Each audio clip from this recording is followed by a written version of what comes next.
Eu quero, primeiramente, agradecer ao Conselho Espírita dos Estados Unidos, na pessoa da Jussara e do João, né, que estão me acolhendo na casa deles, fizeram um convite e não preciso nem dizer que eu me sinto assim muito feliz toda vez que eu venho aqui, né? Gosto muito, é uma alegria muito grande e venho, na verdade, como um trabalhador espírita, como todos aqui, mergulhado no ideal de, primeiro, de aprender com a doutrina espírita, me esclarecer, me consolar com a doutrina espírita, né? Não fosse a doutrina espírita, o espiritismo, não seria capaz de atravessar, de superar as dificuldades que a vida apresenta para todos nós, né? As provações, as expiações. Então, eu considero o espiritismo essa grande fonte de consolo, de inspiração, de sustentação, particularmente da minha vida. E por experimentar isso de uma maneira muito forte, a gente acaba se nutrindo do ideal de divulgar o espiritismo, levando essa luz para outras pessoas, compartilhando isso. Então, a nossa presença aqui hoje é a presença de um trabalhador que vem também compartilhar agruras, esperanças, ideias,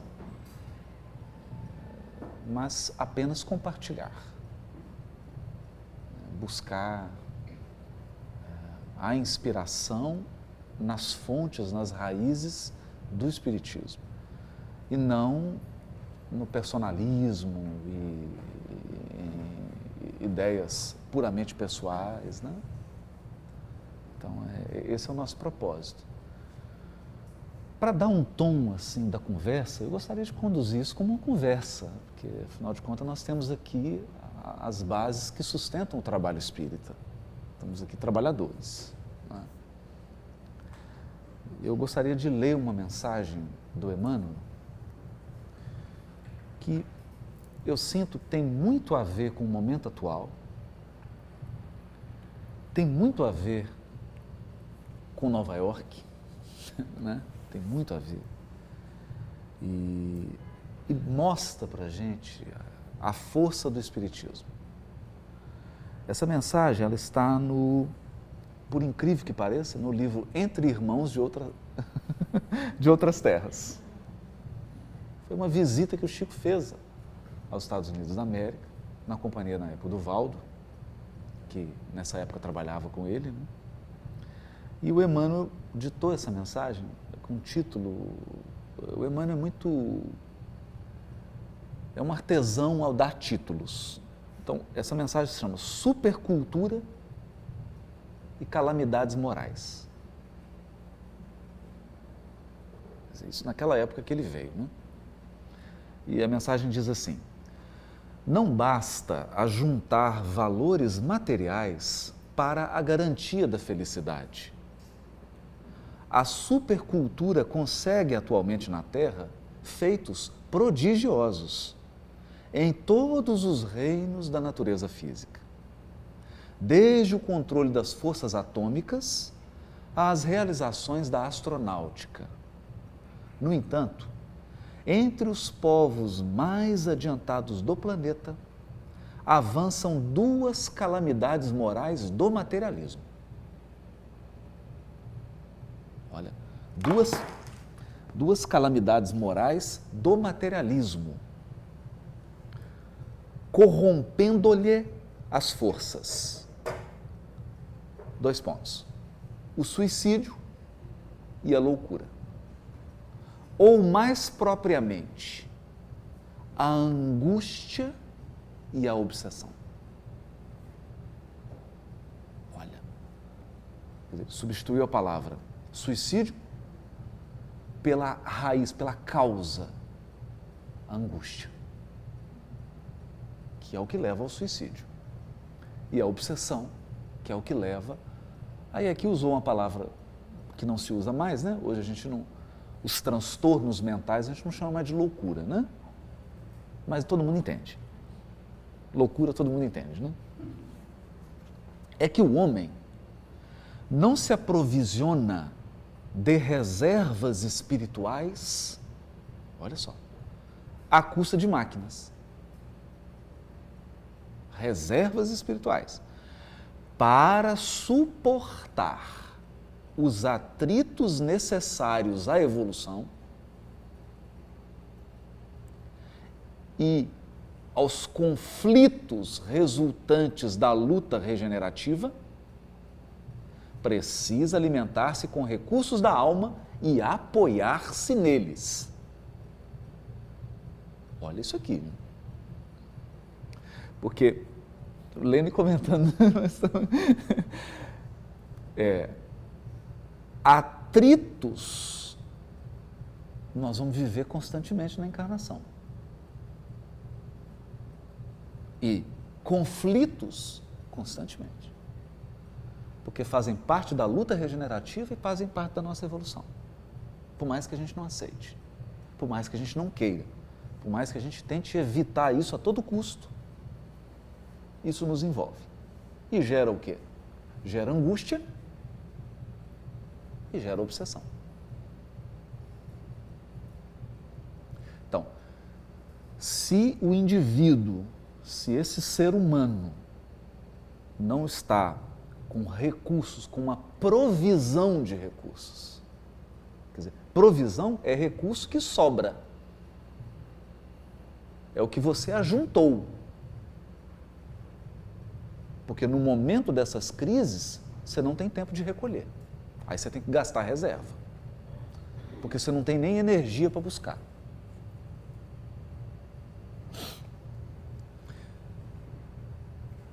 E esses recursos, eles não só nos alimentam, como eles nos sustentam, porque senão você tomba.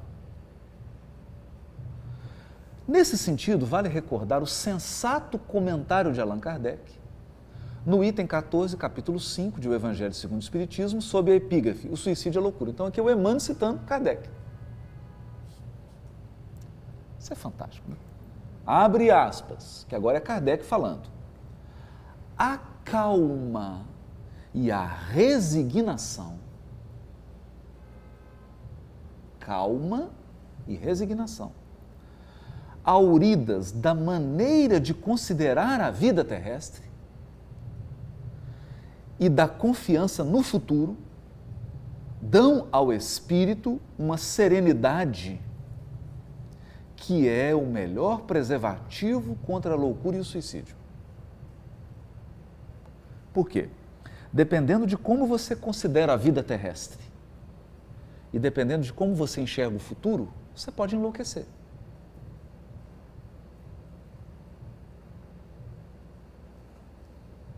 Vamos dar alguns exemplos. O casal se prepara para ter um filho, faz todo um projeto, engravidam, tem o filho, aquela alegria, monta um quarto, fazem um investimento, chega a criança, nasce filho, você fica bobo, né? Filho cresce, você fica mais bobo ainda. E aí ele desencarna. Com 4 anos de idade, 5, 10, 12, 20.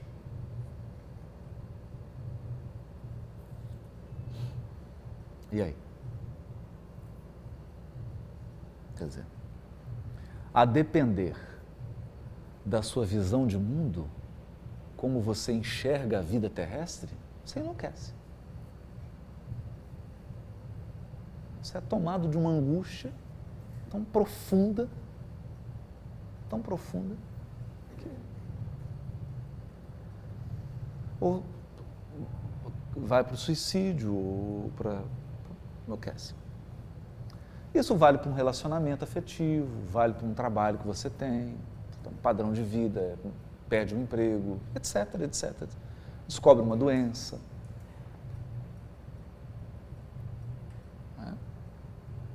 Então, continua Kardec, aqui ainda é Kardec. Emmanuel está citando o texto de Kardec, então é Kardec que está falando. Com efeito, é certo que a maioria dos casos de loucura se deve à comoção produzida pelas vicissitudes que o homem não tem a coragem de suportar. Porque o problema é tão grave, é tão sério, você perde a coragem. Você não tem mais estímulo. Não é? Ora, se encarando as coisas deste mundo da maneira por que o Espiritismo faz que ele as considere, o homem recebe com indiferença, mesmo com alegria, os reveses e as decepções que o houveram desesperado em outras circunstâncias. Então, aqueles reveses pequenos, o que a gente chama de café pequeno, você passa. Né? Noutras circunstâncias, evidente se torna que essa força o coloca acima dos acontecimentos, lhe preserva dos abalos da razão, os quais, não fora isso, o conturbariam. Interessante. Então, fecha aspas, aqui terminou a fala de Kardec, e aí Emmanuel fecha o texto dele com um apelo. Então, é por causa desse apelo que eu li essa mensagem, para a gente abrir o nosso encontro. E aí eu vou ler esse apelo em tom solene. Então, como se fosse o Emmanuel aqui fazendo o apelo. Espíritas, amigos, atendamos à caridade que suprime a penúria do corpo, mas não menosprezemos o socorro às necessidades da alma. Divulguemos a luz da doutrina espírita, auxiliemos o próximo a discernir e a pensar.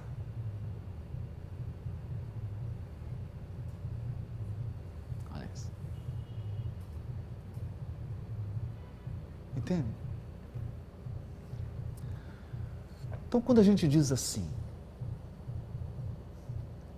ao divulgar o Espiritismo, nós auxiliamos o ser humano a discernir e a pensar, nós não estamos falando de uma atividade elitista intelectual.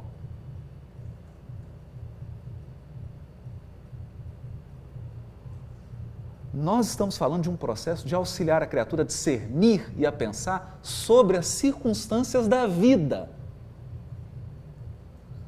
Discernir e a pensar sobre o fim de um casamento, sobre um fim de um relacionamento afetivo, sobre a morte de um filho, de uma filha, sobre a morte de uma mãe, de um pai, sobre a perda de um emprego, sobre um revés econômico que você perde todo o seu dinheiro, toda a sua reserva financeira, sobre um câncer que te aparece, e etc, etc. Não vou ficar aqui citando tragédia, né? Mas todo mundo sabe o que nós estamos falando. A discernir e a pensar sobre isso.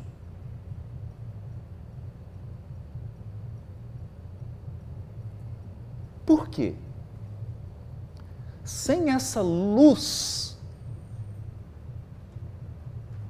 do Espiritismo, sem essa luz que ilumina a razão humana, mostrando ao ser humano que o espírito é imortal, que há uma lei divina presidindo os nossos destinos, que a ninguém nos ligamos de improviso. Todas as nossas relações são consequências de encontros anteriores, que há um propósito, há uma seta do destino, há um propósito, que é o aperfeiçoamento moral, que há quedas, há imprevistos, a encarnação é um processo dinâmico,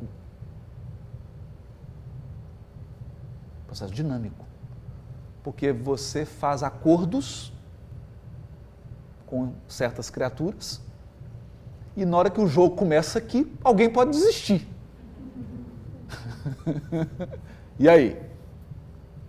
Então, encarnação é um processo dinâmico, você tem que se reconfigurar.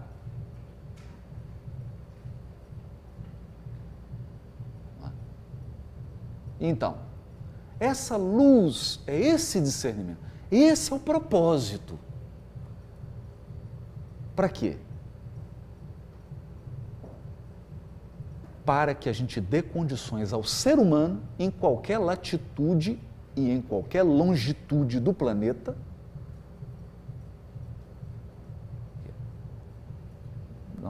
aí eu não posso entrar aqui no que eu vou falar no seminário, senão vai perder a graça, né? Mas a verdade é o seguinte, gente, dor não tem nacionalidade.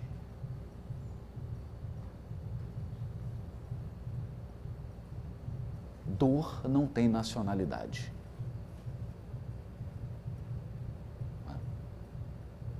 Então, ao dar à criatura humana a condição de encarar esses acontecimentos de uma nova perspectiva, o Espiritismo bem compreendido, mas sobretudo bem sentido, traz uma serenidade.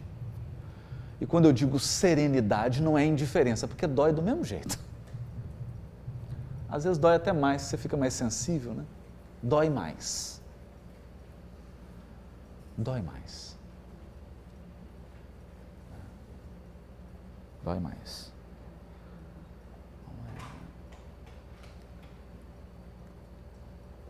Isso, eu considero esse tipo de fala de Kardec e do Espírito Emmanuel como uma bússola. Então, se a gente perguntasse assim, mas vem cá, vocês estão trabalhando aí com o Espiritismo para quê? Sexta-feira, dia 13, Nova York, um dia está em outro lugar, fazendo uma outra coisa, né? Estamos aqui em encontro de trabalhadores, o que é isso, né? Por quê? Então, isso aqui fala de propósitos, de reasons why. O americano gosta disso, né? Reasons why. Por quê?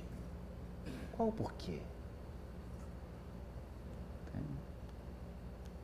E que é importante a gente sempre voltar para as raízes, para a fonte. Porque à medida em que a gente sai para o trabalho, se não houver vigilância, nós perdemos o contato com as fontes, com as razões primeiras, com as razões fundamentais. E você se envolve de um modo tão intenso com instrumento que daqui a pouco você está confundindo instrumento com finalidade. Então, vou dar um exemplo. A palestra espírita é um instrumento, ela não é um fim. Então, eu não posso fundamentar a minha vivência espírita em palestra, em fazer palestra.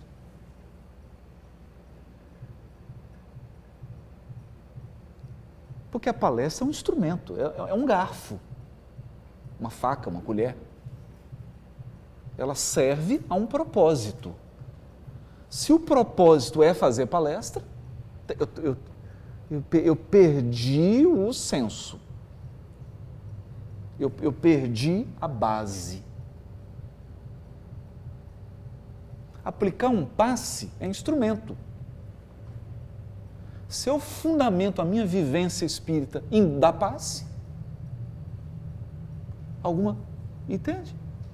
Quer dizer, nenhum de nós aqui vai dizer em consciência perfeita que não se deve fazer palestra, que não se deve aplicar passe. Não é isso. Né? Quer dizer, não é isso. Nós vamos continuar fazendo palestra, vamos continuar aplicando passe, vamos continuar participando da reunião mediúnica, vamos continuar fazendo os eventos, mas entendendo que isso tudo é material didático. Isso não é o propósito. E aí, então, todos nós precisamos, todos nós, sobretudo à medida que o tempo passa, nos perguntar qual é o meu propósito. Por quê? Por quê? Por quê? E aqui eu me recordo de um conto de Humberto de Campos, eu, se não me engano, está no Contos e Apólogos, se eu não estiver enganado, que eu lembrei aqui agora. E ele conta uma história muito engraçada, né? É um conto fantástico, né? Óbvio, quase que uma parábola. Ele diz que um crente vai recebendo instrumentos. Ele faz orações a Deus e aí ele recebe uma bota impermeável à água. Ele acha aquilo estranho, guarda a bota. Daí a pouco ele recebe uma capa de chuva. Ele guarda aquela capa de chuva. Daí um tempo ele recebe uma luva. Começa a entender, né? Não desconfia. E aí então vem a tempestade.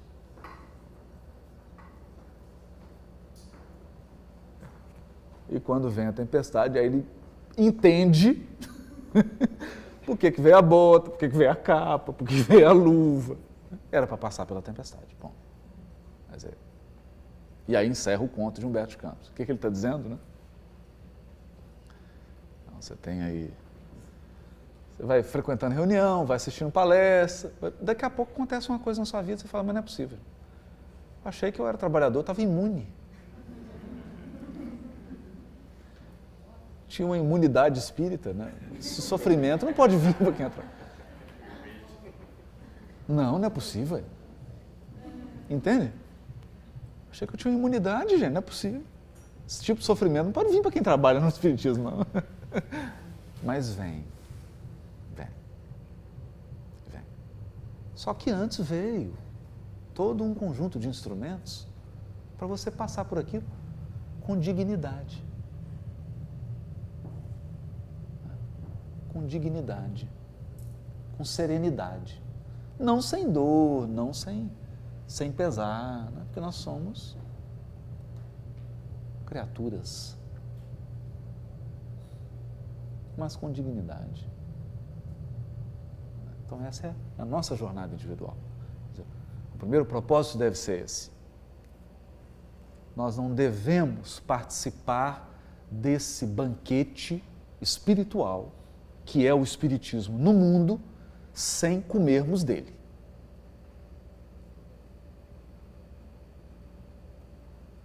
Então, os primeiros a se alimentarem temos que ser nós, os trabalhadores.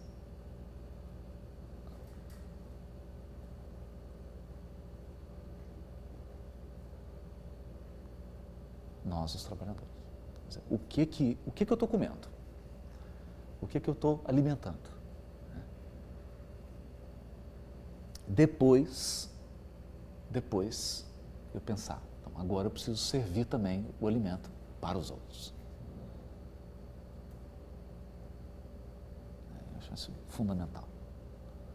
Nós podemos entrar num processo, é natural, a gente entra, viu?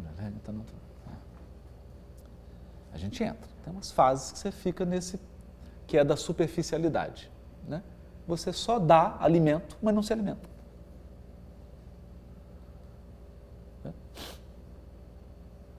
Não se alimenta. Então, é algo também que nós precisamos pensar. Nós precisamos pensar. Por quê? Parte do trabalho espírita sou eu. Quando eu pensei, o dia que eu pensei isso, eu acho que eu tirei 3 toneladas das costas. Eu falei assim, dentro do trabalho que eu sou capaz de realizar, qual é o principal trabalho? Né? E aí eu percebi, eu. É como se os espíritos estivessem olhando e assim, olha, se ele fizer todo esse trabalho que ele está fazendo, e ele melhorar um pouco, já valeu. Não precisa atingir ninguém. Se ele melhorar, é menos um trabalho para a gente. Ou seja, você é parte do trabalho. Parte do trabalho é você.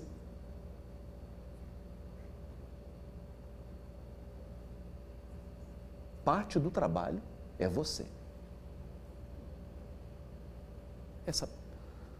Quando a gente Isso significa que parte do tempo do seu trabalho tem que ser em você.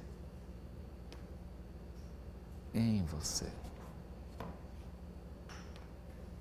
E uma parte fora de você. Então, precisamos alocar recursos, tempo, leitura, estudo, prática em mim.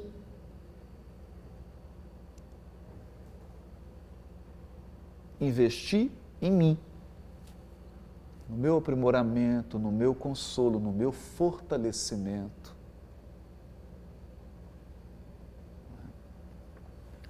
Isso, ainda conversava com a Ju ontem, né? E ela lembrou uma frase que leu do Francisco de Assis, que ele dizia assim: pregai o Evangelho.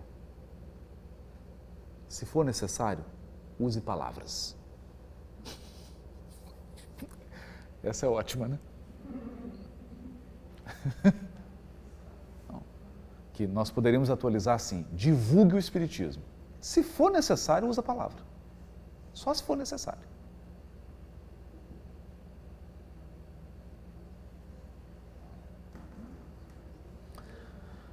Bom, Emmanuel disse isso também, né? Deve ter copiado lá do Francisco e adaptou, mas ele fala uma bonita, está no Palavras de Vida Eterna, capítulo 144. A mensagem se chama Exemplificar. Né? E com certeza ele se inspirou aí no Francisco de Assis, porque ele cita o capítulo 7, versículo 22 de Lucas, que diz assim: respondendo então, disse-lhes Jesus: ide e anunciai.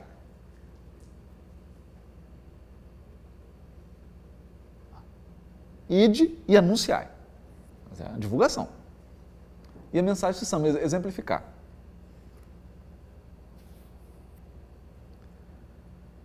E aí ele termina a mensagem dizendo assim, que ele pegou um viés, né, do desperdício, esse é o viés da mensagem. E aí ele diz assim: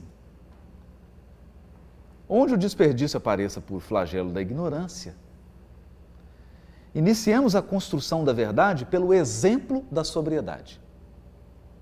Na certeza de que, aí aqui que vem a frase, em toda tarefa de educação, exemplificar é explicar. Achei ótimo, né? Em toda tarefa, essa é a frase, né? Dá quase para-choque de caminhão, né? Em toda tarefa de educação, exemplificar é explicar. Qual a melhor maneira de explicar a não ser fazer? Quer dizer, eu posso gastar aqui 3 horas explicando da maneira mais prolixa e enfadonha como se faz uma massa de macarrão. Ou posso, em 15 minutos, eu não, né? Um chefe italiano, em 15 minutos, fazer a massa. Então, eita! Em 15 minutos, fazer a massa. Isso significa que ele explica melhor ao fazer.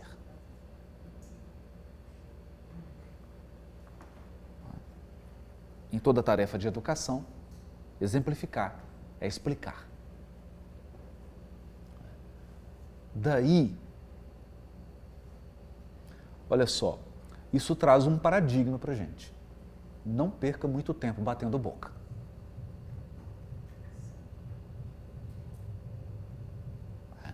Eu conversava com o Divaldo e ele me disse uma coisa assim, muito interessante, né? Eu fiquei bastante tocado com isso.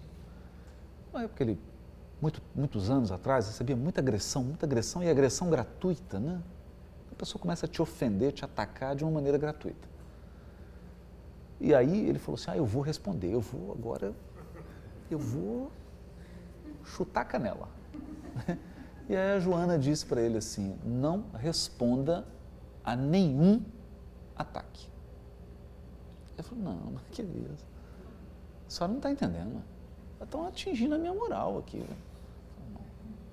Não responda a nenhum ataque. Porque se a sua vida não é capaz de convencê-los, não serão as suas palavras.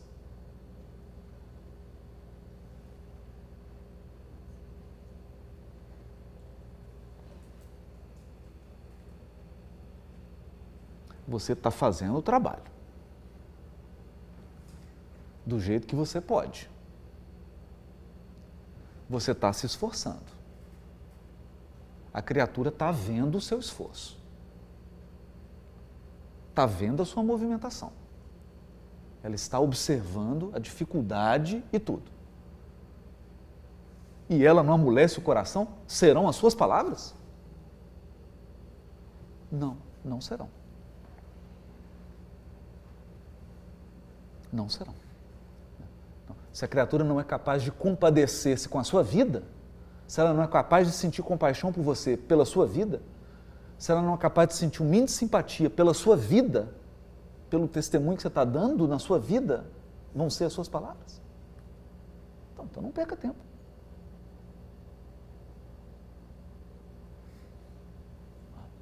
Esse é um ponto sensacional. Quer dizer, que nos leva a uma seguinte conclusão. O modo mais eficaz de divulgar o Espiritismo é vivê-lo. Agora, quando necessário, use a boca. Use palavras. Se for necessário. Né? Se a situação pedir. Se não, fique em silêncio. O exemplo, seu modo de vida, seu testemunho, será uma divulgação muito forte do Espiritismo. E essa aí já é uma tarefa mais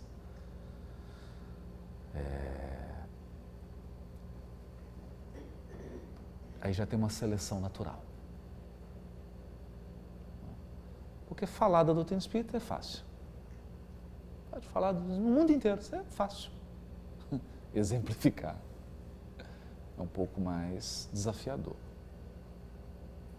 É um pouco mais desafiador. Outro ponto. E quando eu digo divulgação, não estou falando só de palestra. Porque abrir a casa espírita, manter a sua atividade, qualquer contribuição que a gente dê para que um grupo espírita sério e íntegro se mantenha, é um trabalho de divulgação, né? É um trabalho de levar essa luz para os corações. Nesse sentido, o Espiritismo ele tem algo que eu chamo de o paradoxo espírita. O paradoxo espírita. O que seria o paradoxo espírita? O Espiritismo não proíbe nada, mas ele espera tudo.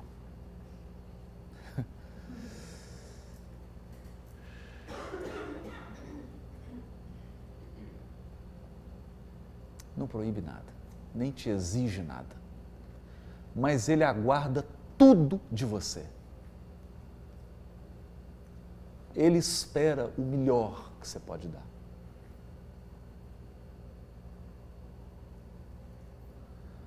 Por quê? Porque o paradoxo do Espiritismo é o paradoxo do amor. O amor nada exige. Por isso que ele dá tudo.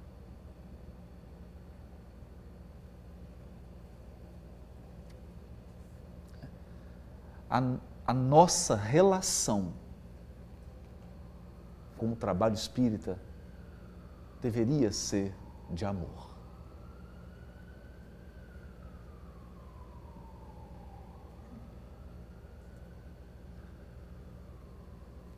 como o óbolo da viúva. Eu reconheço que a minha ação isolada é quase um nada na imensa e gigantesca tarefa de propagação do Espiritismo no planeta. Eu reconheço que a minha ação é uma gota d'água no oceano, mas é tudo que eu tenho. Eu dou tudo que eu tenho. Como a viúva, né?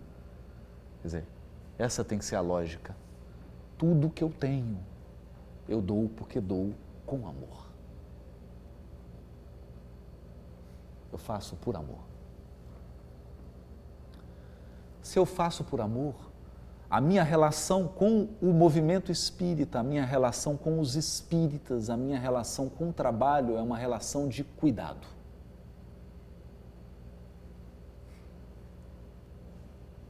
Cuidado. E cuidado implica responsabilidade.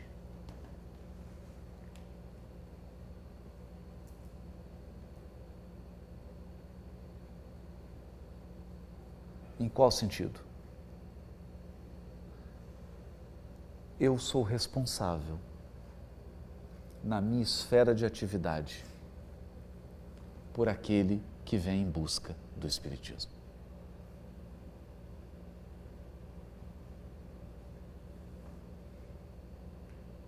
Portanto, eu tenho um dever moral de consolar e de esclarecer.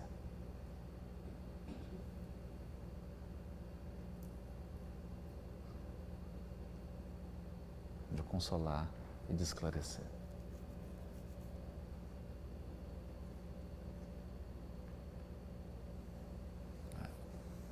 Isso exige de nós um processo contínuo de autoconfrontação.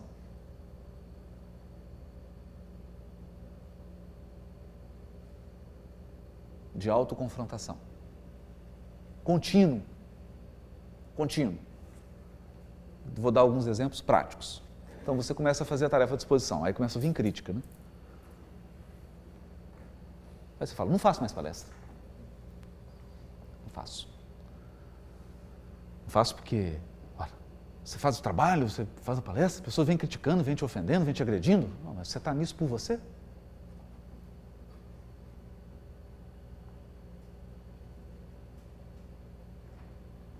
Você faz palestra para ser acolhido?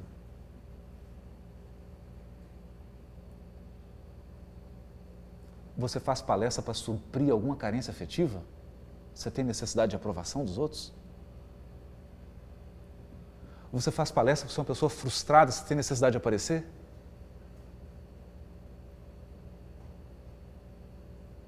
Então, perguntas que a gente tem que estar se fazendo. Para que eu vou fazer a palestra? Porque eu quero aparecer?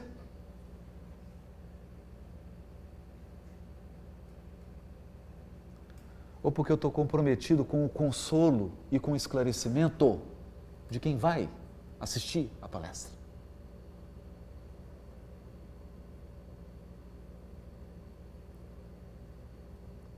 Vejam como é diferente. Então eu me recordo de um grande espírita, e a gente fala grande espírita, né? Aí todo mundo fala, não, um grande espírita, ele está no YouTube? Ele tem blog? Quantos livros ele tem escrito? Pois é, esse não tem blog, não tem livro, nunca apareceu, não tem livro escrito nenhum, é um ninguém de Belo Horizonte, ninguém aqui conhece, talvez. Mas no desencarne desse homem, o Chico estava presente, e quem estava ao lado ouviu o Chico comentar que era um banquete espiritual. Esse homem se chama Loreto Flores. Por coincidência, o primeiro grupo espírita que eu comecei a frequentar se chamava Loreto Flores, né? Por isso que eu sei dessa história. Né? O nome da casa era em homenagem a ele, né? Então, ele uma vez estava fazendo campanha do quilo, né? Que era, saía de porta em porta com um saquinho na mão, pedindo 1 quilo de alimento não perecível para dar para os pobres. Era um bairro bastante assim, católico, né? Bem radical. Ele bateu na porta, na hora que ele abriu, que a dona viu, cuspiu no rosto dele. Ele pegou o lenço, enxugou e falou assim, isso é para mim, para os pobres, a senhora tem alguma coisa?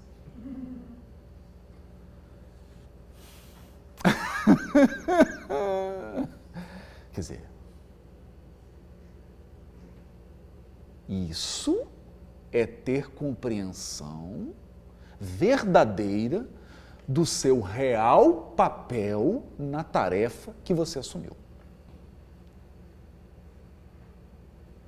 Isso é para mim. E para os pobres, o que você tem?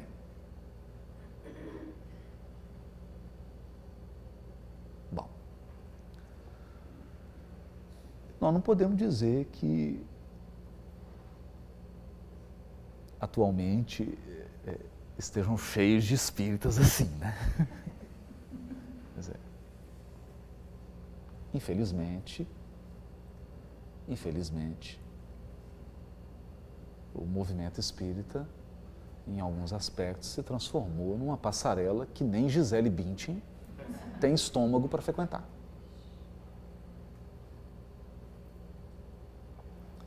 E o mais delicado dessa situação é que qualquer um de nós está correndo esse risco, eu principalmente. Porque isso é um Zika vírus. Quando você menos percebe, você já foi infectado pelo vírus da passarela espírita.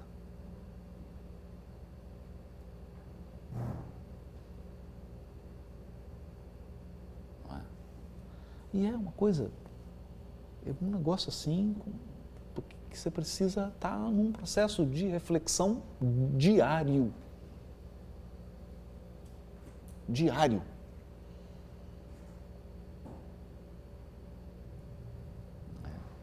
Porque as mídias sociais são tão poderosas, eu assim, confesso, eu tenho dificuldade de compreender um pouco até isso. É algo que é difícil. Né? É difícil. Se você não toma cuidado,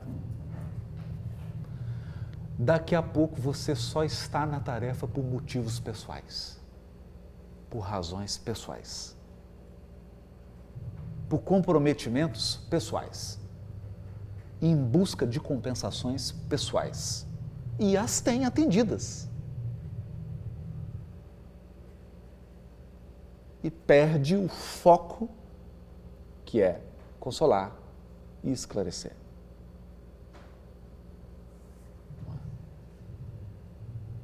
Qualquer um de nós. Então, manter isso é desafiador. Desafiador. Não é? E hoje tudo é tão muito fácil, né? Então hoje, com alguns dólares, você grava um CD e daqui a pouco vira um fenômeno da internet, não é? É um fenômeno. É uma coisa assustadora, né? Tem umas coisas que... E no movimento espírita, então, mais assustador. Né? As pessoas chegam e falam, você ficou famoso, hein? Até arrepio, né? Meu Deus do céu, não é possível.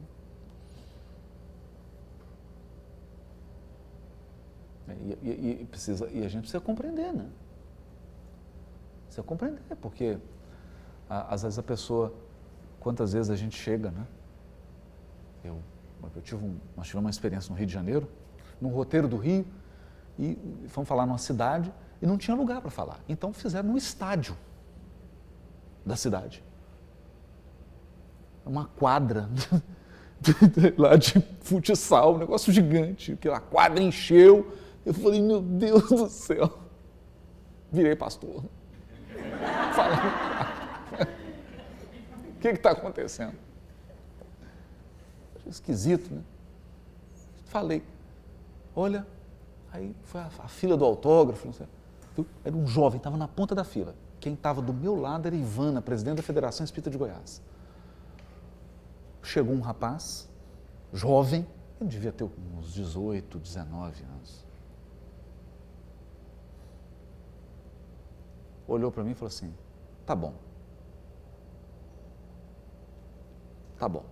você me convenceu. Eu ia suicidar hoje. Então minha perna começou a tremer. Eu ia suicidar hoje. A Ivana regalou o olho. Eu fiquei uns 3 segundos assim, sem ação, a perna tremeu. De repente veio uma coisa, eu peguei nele e falei assim, pelo amor de Deus, não abandona a gente. Falei, rapaz, cara, nós estamos numa caravana. Tá achando que é só você que está tomando pancada? Isso aqui é uma peregrinação, amigo. Estão todo mundo sofrendo, você quer abandonar a gente? Não, nós vamos caminhar juntos. Estamos todo mundo tomando pancada, não é só você. Você entra na caminhada aqui, nós vamos junto, nós vamos chegar junto. Era a única coisa que eu conseguia falar. Rapaz, saiu e foi. Tomara que esteja encarnado. É assustador isso, não?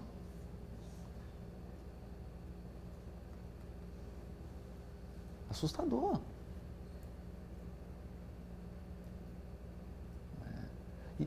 Isso é a dimensão. Isso é a dimensão verdadeira. Então eu esqueci que foi no estádio, aparecendo pastor, paciência. Paciência. Faz parte. Faz parte. Você tem que se ater ao que é essencial. E aí, desse dia em diante, eu resolvi, agora eu vou focar no que é essencial. O essencial é consolar e esclarecer. Meu compromisso é com o outro. Esqueça você mesmo. Porque senão, nós começamos a focar no que é superficial, no que não é essencial. Aí eu lembro de um caso budista, né? Se um monge budista estava com um discípulo dele andando ao longo de um rio. E aqueles monges que ficavam meditando, né? Enclausurados. E quando eles olham para o rio, tinha uma mulher se afogando. Uma mulher bonita, mas pensa numa mulher bonita. Mas bonita, bonita, e estava nua. Totalmente pelada. O monge nem pensou, o mestre pulou, salvou a mulher e veio com a mulher nua nos braços, né? Nossa, o discípulo ficou horrorizado. Ele caminhou com aquela mulher nua, maravilhosa nos braços, levou ela para a margem, deixou ela lá, cobriu ela e continuou andando. E o discípulo calado. Andaram 5 quilômetros.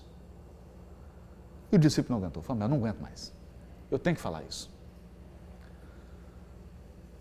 Como é que o senhor, um monge, mestre, pega uma mulher pelada, carrega ela do rio até a margem? Ele virou e disse assim, ei, eu só a segurei do rio até a margem, você está carregando ela até agora.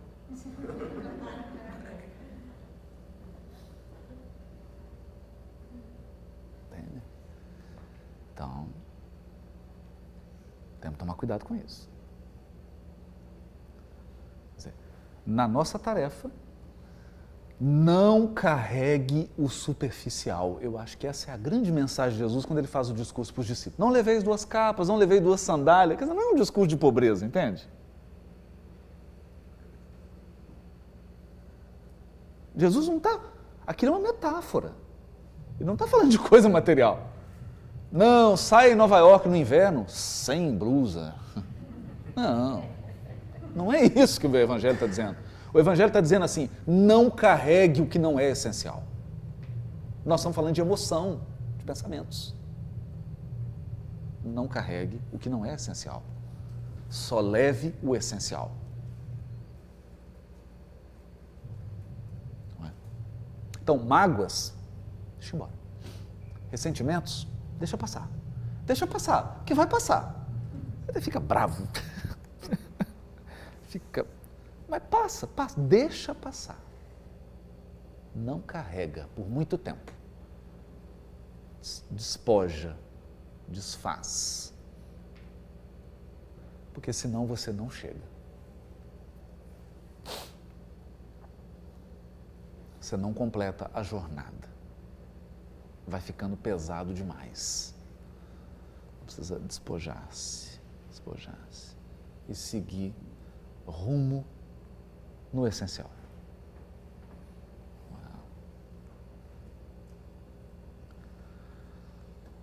O Espiritismo nos ajuda a discernir e a pensar. Portanto, nós não precisamos de vingadores da verdade. Quer dizer, nós não precisamos do Capitão América, do Homem de Ferro, do Hulk, para defender a verdade espírita.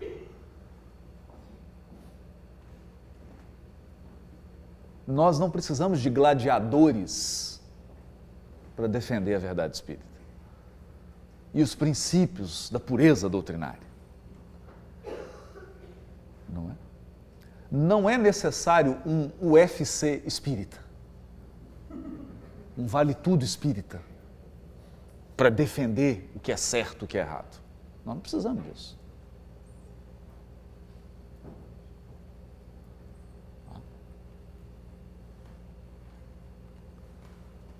Nós precisamos de ponderação, de postura, de dizer sim, sim, não, não, com equilíbrio, com respeito, com sinceridade, com transparência, sem agressão. E, sobretudo, estimular que as pessoas pensem por si próprias. Decidam por si próprias. Respondam por suas escolhas.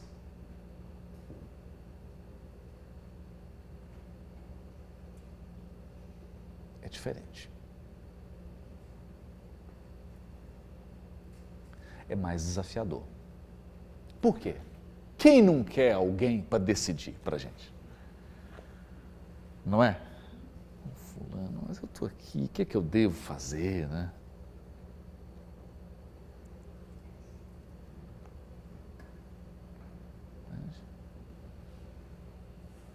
O que é que eu devo fazer?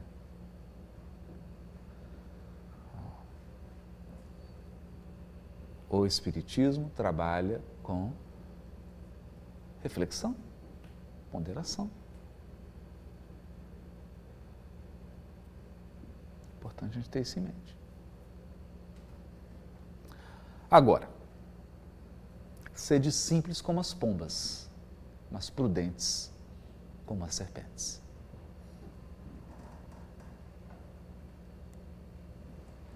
Prudentes como as serpentes. A invigilância, o relaxamento, o excesso de tolerância pode fazer com que se percam anos de trabalho nas mãos de pessoas irresponsáveis.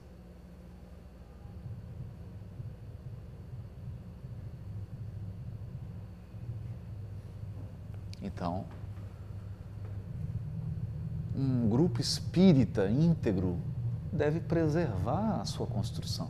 Quer dizer, amanhã nós estamos comemorando aí 20 anos de um grupo, 25 do outro, 15 de um, né? E de repente, por um processo de invigilância, você pode destruir uma casa espírita por causa de uma pessoa. Que geralmente chega com a solução do planeta. Não, tem uma solução. Dizem a lenda, não sei se é verdade, né? Mas pelo menos eu ouvi a história desse jeito, né? Foi encontrado com um mendigo aqui em Nova York que morreu no inverno, congelado, um projeto para a recuperação da economia norte-americana. Incrível, né?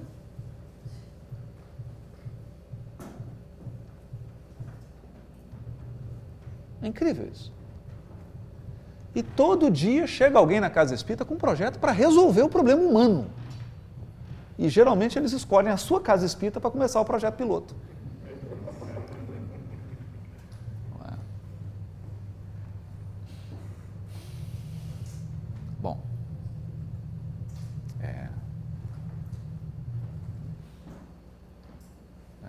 Oi, pois não? Desculpe, eu não entendi o senhor falar. Se uma pessoa que, se o excesso de tolerância ou de intolerância pode desarticular o trabalho. Acho que os dois. É os dois. Aqui no caso nós estamos dando um enfoque à tolerância exagerada. A tolerância, mas a intolerância também, né? Os extremos são sempre muito prejudiciais, né? Não, nesse caso aqui nós estamos falando da tolerância excessiva, da invigilância mesmo, de perder-se nas mãos do trabalhador invigilante um patrimônio que demorou anos para ser construído, porque ele entregou nas mãos de aventureiro.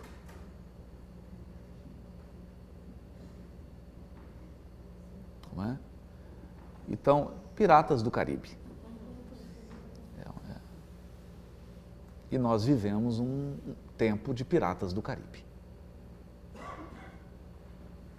Vivemos. E as instituições precisam estar muito lúcidas,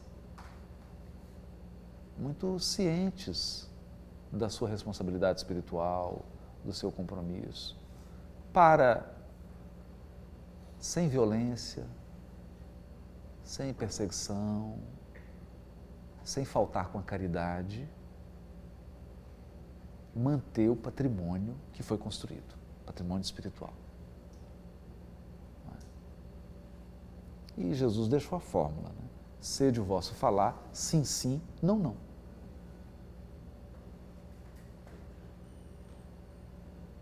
Sim, sim, não, não.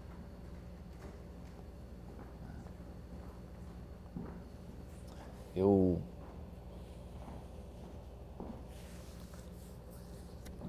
vivi uma experiência a long time ago. Once upon a time. Muitos anos. A primeira reunião de estudo do Evangelho que eu coordenei, jovem, né? Mais de 25 anos atrás. Eu nunca esqueço dessa lição. Né? Eu entusiasmei, sabe? Que acho que por um mês, assim, enlouqueci. Né? Então, você coordenar um negócio do Evangelho, eu trazia cada coisa que tinha nada a ver. A última coisa que tinha era Espiritismo. Então, uma viagem interplanetária. E era um grupo com 8 pessoas. Não é que esqueceram a porta do grupo aberta e entrou um bêbado. No meio da reunião, entrou um bêbado, mas ele entrou cambaleando, caiu, aí levantou. E a gente, assim, assustado, né? Porque, como é que ele entrou? E entrou.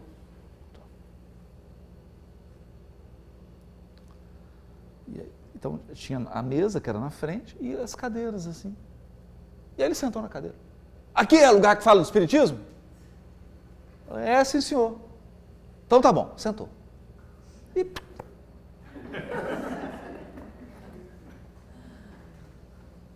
E eu continuei falando, viajando. De repente, esse homem levanta. Aqui é o lugar que fala do Espiritismo? Eu falei, senhor, já falei. Então por que você não fala nada do Espiritismo de Kardec?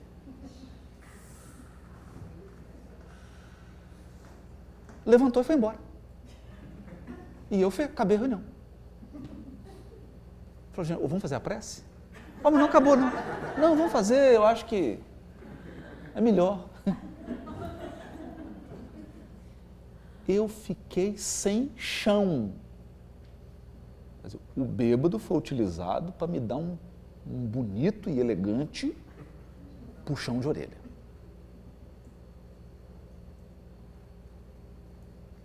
Um bonito e elegante puxão de orelha.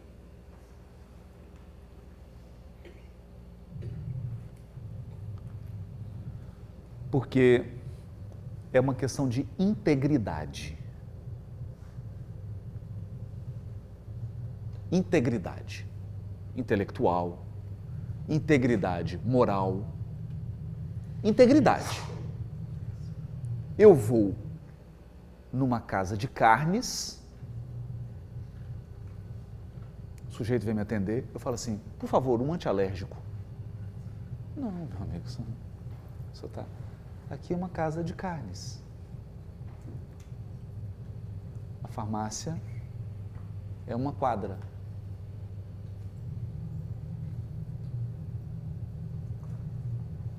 Tá? E aquele bêbado entrou e ele a pergunta dele foi honesta. Aqui é o lugar que fala de espiritismo? Eu respondi para ele, é.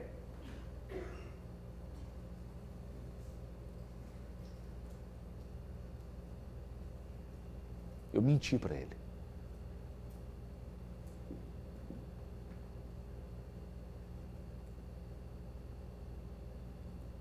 Eu menti para ele. Foi necessária essa reflexão para eu entender por que eu estava fazendo isso.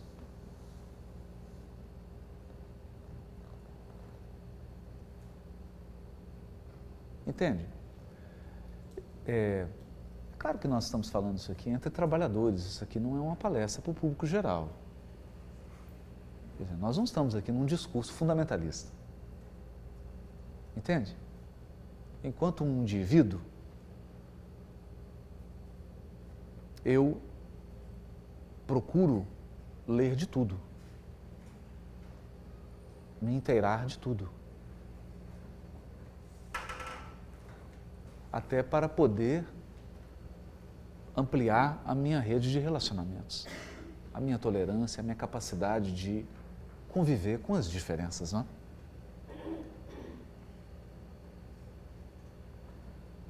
E isso é um dever da caridade.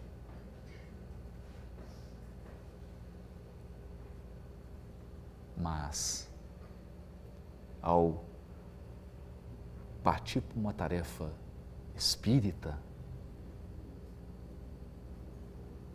não é o Haroldo, né? É o trabalhador. E aí eu tenho responsabilidades.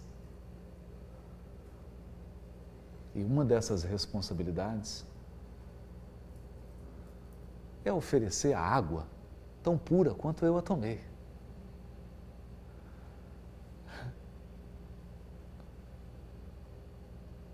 Me deram ela pura. Por que eu estou misturando groselha? Então, eu preciso entregá-la.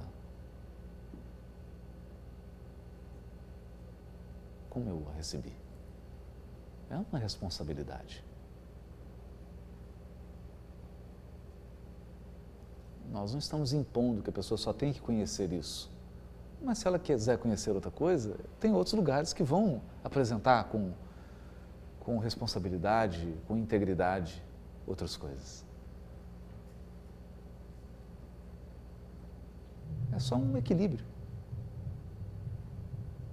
Sem radicalismo, sem fundamentalismo, sem intolerância, com respeito, com caridade, mas com fidelidade.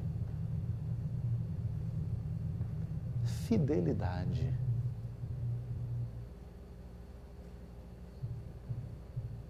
Porque essa é uma tocha. É uma tocha. Para que essa tocha chegasse até nós, Bezerra teve que carregar, Bezerra de Menezes, Chico Xavier, aí está o Divaldo, tantos outros, né? Lá atrás, quantos tiveram que manter, à custa, às vezes, de um enorme sacrifício, para que a tocha se mantivesse acesa. E chega agora, eu sopro.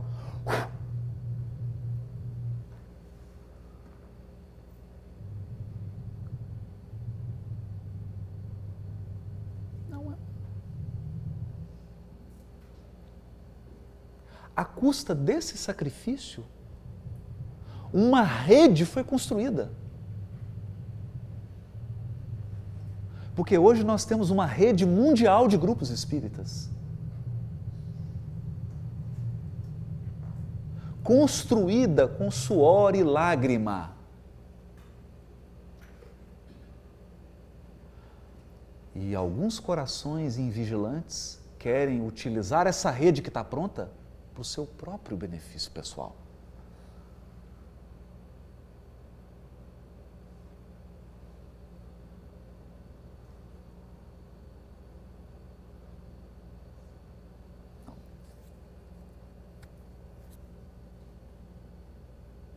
Eu sempre penso assim, Haroldo,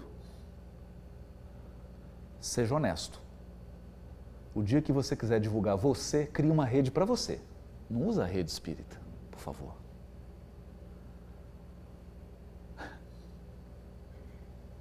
Não usa essa rede que está pronta para o espiritismo a seu favor.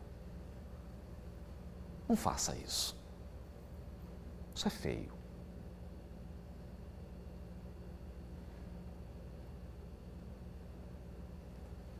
É feio. É desonesto.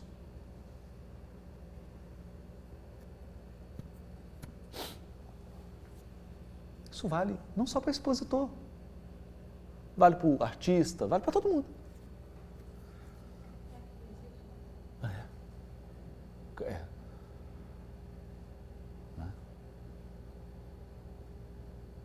Então, eu acho que esses são aspectos da responsabilidade.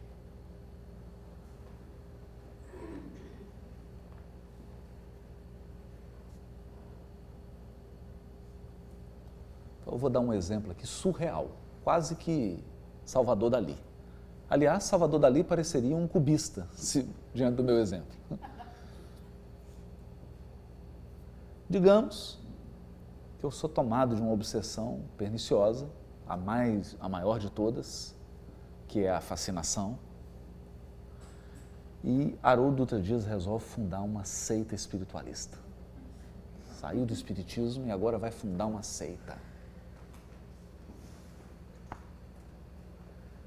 E a partir de agora eu vou revisar Kardec. Não, tem umas coisas que Kardec estão meio ultrapassadas, vamos fazer umas coisas aqui nova-iorquina, misturar um pouco com China, Xangai, Nova York e Rio de Janeiro. E é um espiritualismo do século XXI, que Kardec já era.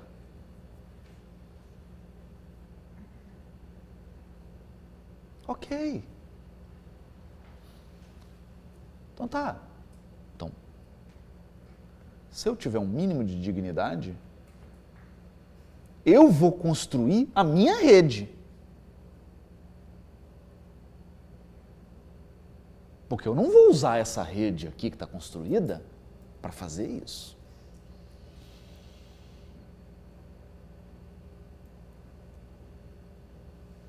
Porque essa rede aqui é do espiritismo.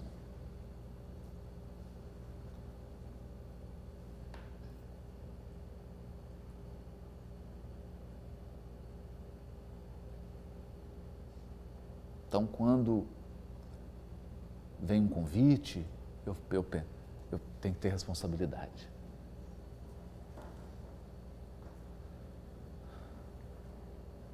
Tem que ter responsabilidade.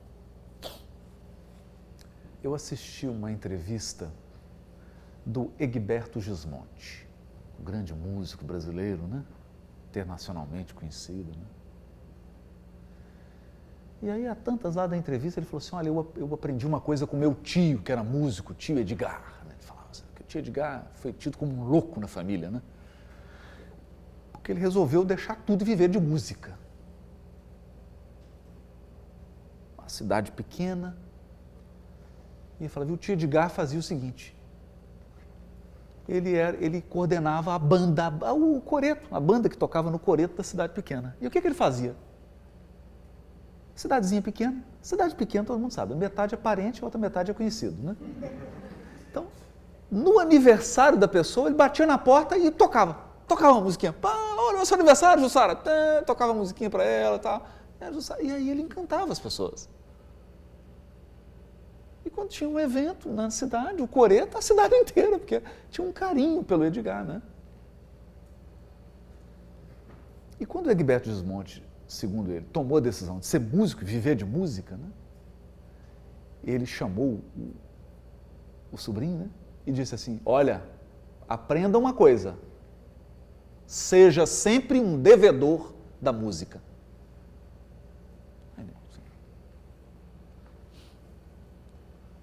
Tio, não entendi o que você está dizendo. É o seguinte, se você subir num palco achando que a música te deve alguma coisa, a sua postura é de um credor. Você acha que tem que receber algo. Mas se você subir num palco com a nítida noção de que é você que deve a música, ela é credora sua, é você que está em dívida com ela, sua postura é diferente. Eu achei isso lindo, né? Eu falei, tá aí, que coisa bonita, né? Então, eu procuro hoje eu sou um devedor do Espiritismo. Eu estou em dívida com o Espiritismo.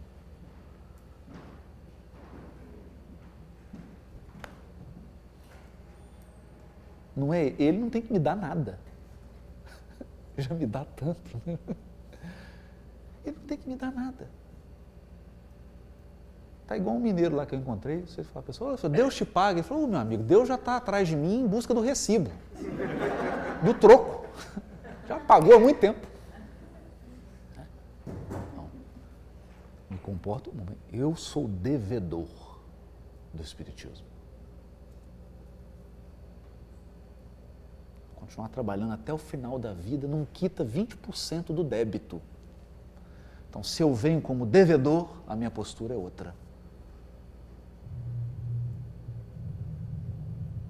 Uma postura de reverência, de respeito, de alguém que se porta para tentar retribuir o muito que recebeu.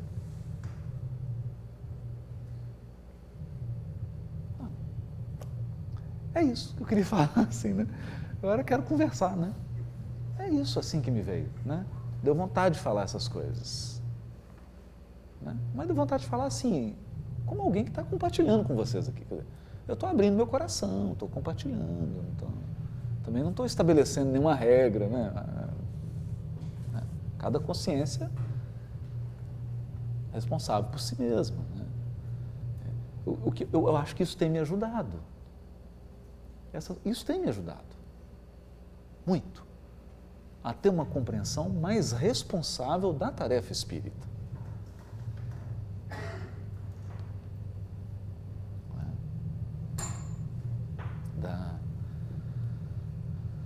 Porque senão a gente tem uma perspectiva equivocada do que é ser um trabalhador. E essa perspectiva equivocada, ela gera ações equivocadas. É um desvio. E aí eu diria assim, gente, os mais perigosos desvios são os de centímetro. Os astrônomos chamam isso de paralaxia. O que é isso?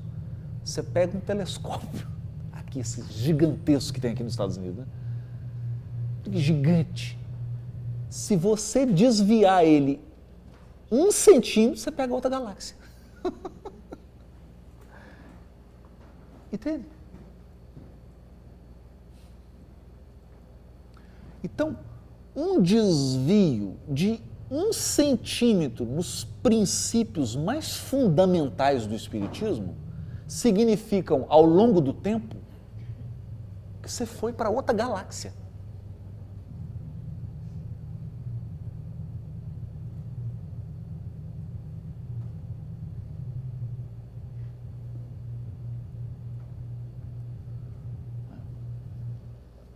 Então, há um bom tempo, eu comecei a reler uma obra que eu sim, particularmente, estou encantado com essa obra. Por quê? Porque eu estou lendo essa obra para entender a abordagem do Kardec, o approach dele. Isso chama-se o Espiritismo na sua expressão mais simples. O Espiritismo na sua mais simples expressão. É incrível, né? Porque ele resume o Espiritismo em artigos. Né? Artigo 1º, 2º, 3º. É muito incrível. Quer dizer, a visão dele de prioridade, né? Começa por Deus e vem trabalhando, né? E aí você vê um pouco como que ele compreendia esse imenso oceano do Espiritismo. Mas a noção que ele tinha do que é a espinha dorsal, do que é o fundamental, e a capacidade dele de exprimir o fundamental. Isso me encantou profundamente. Então, para terminar, terminar assim, né? Abrir para todo mundo conversar, né? Estou doido para conversar. Eu quero ler só um trechinho aqui, a mim muito caro e muito especial para mim, que é esse.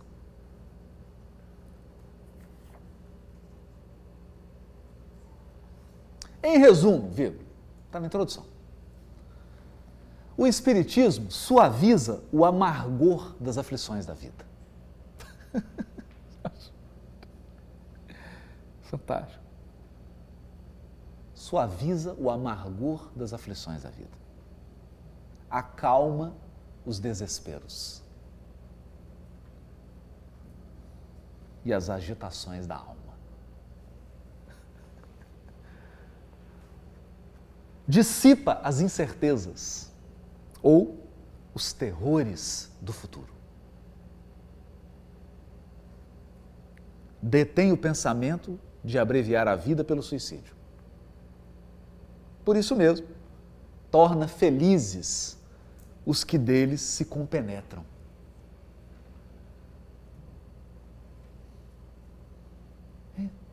Se você compenetra mesmo o Espiritismo, você fica feliz. Fala, rapaz, tomei uma lenhada, viu? Nossa, tomei um baque, estou tão feliz. Quitei 150 faturas em aberto. Não é? Por isso mesmo, torna felizes os que deles se compenetram, e esse é o grande segredo de sua rápida propagação.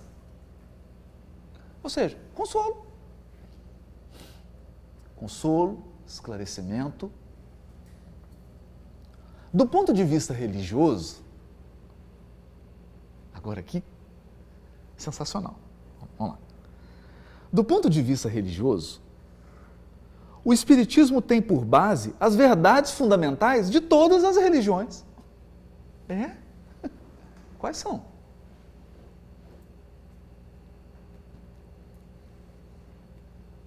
Deus, a alma, a imortalidade, as penas e as recompensas futuras, independentes de qualquer culto particular. Deus, a alma, a imortalidade, as penas e as recompensas futuras.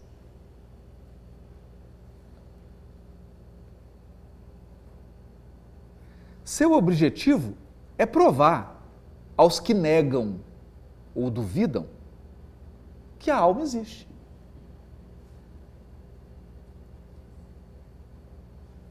Que sobrevive ao corpo. E experimenta após a morte as consequências do bem ou do mal que tenham feito durante a vida corporal.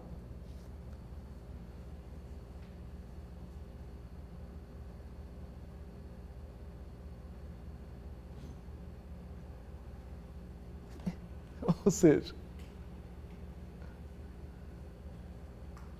mensagem fundamental do Espiritismo: ninguém morre.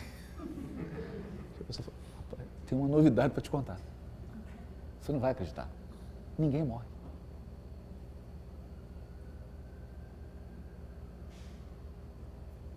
Segunda, tudo tem uma consequência. Interessante.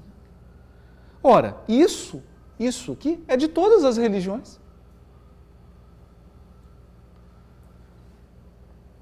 Como crença nos espíritos, como a crença nos espíritos, ele é igualmente de todas as religiões. O espiritismo é de todas as religiões, visto que onde quer que haja homens, há almas ou espíritos. Homens, seres humanos, né? Que as manifestações são de todos os tempos, achando seus relatos em todas as religiões, sem exceção. Pode, portanto, ser católico, grego ou romano, protestante, judeu ou muçulmano, e crer nas manifestações dos espíritos. Por conseguinte, ser espírita. Olha o que o Kardec está dizendo. Então, eu sou judeu espírita. Protestante espírita.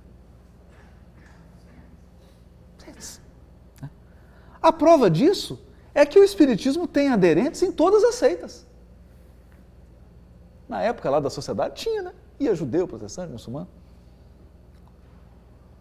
Como moral, olha, agora, como moral, vírgula, ele é essencialmente cristão. Porquanto a moral que ele ensina não é senão o desenvolvimento e a aplicação da moral do Cristo. A mais pura de todas, cuja superioridade não é contestada por ninguém. Prova evidente de que a moral do Cristo é a lei de Deus. Ora, a moral é para o uso de todo mundo.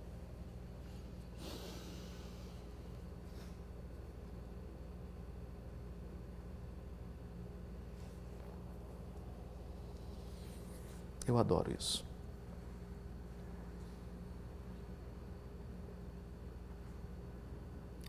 Né? Olha isso. Isso é fantástico. Porque em alguns séculos, nós todos aqui, acreditávamos que estávamos prestando um serviço a Deus. Por quê? Porque nós chegávamos e falávamos assim: você quer ser cristão? Converte ao cristianismo. Tá, mas o que é converter? Não sei, converte. Você aceita? Converteu? Acabou. Meu trabalho com você está concluído. Vamos para o outro agora. Já tem um cristão aqui. Entende?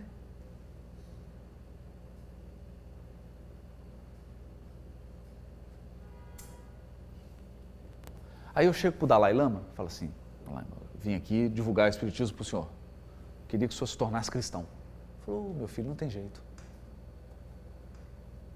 Eu sou um monge budista. Percebe?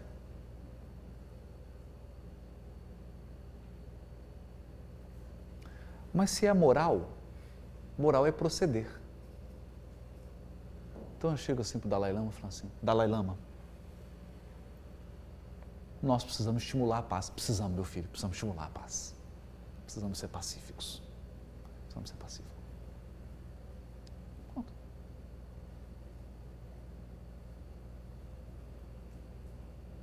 Entende? E vem o Papa Francisco: nós precisamos estimular o perdão na família.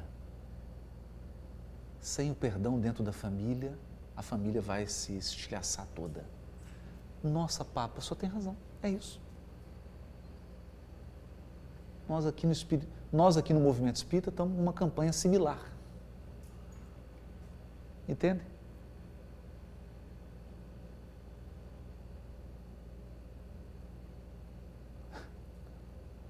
E aí você encontra um yogi na Índia, ele fala assim: filho, nós precisamos desapegar dos bens materiais. Mas o senhor tem razão, o desapego aos bens materiais é um princípio da moral do Espiritismo, da moral do Cristo. O senhor tem razão. Entende?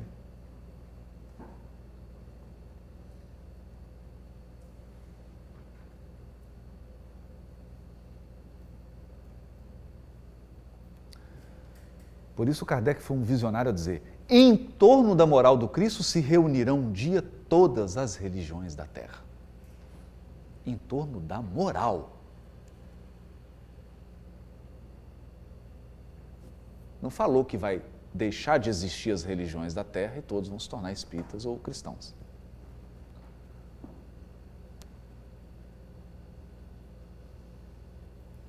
E aí a gente volta para o início. Exemplificar é explicar. Por quê? Porque as pessoas vão ler em nós, não é o livro dos Espíritos, é a nossa conduta, é o nosso proceder. E proceder, conduta, é a razão máxima do Espiritismo. Porque todo o aspecto experimental, todo o aspecto filosófico tem que gerar consequências de caráter moral. Senão, não há transformação do indivíduo e, portanto, não há transformação da sociedade.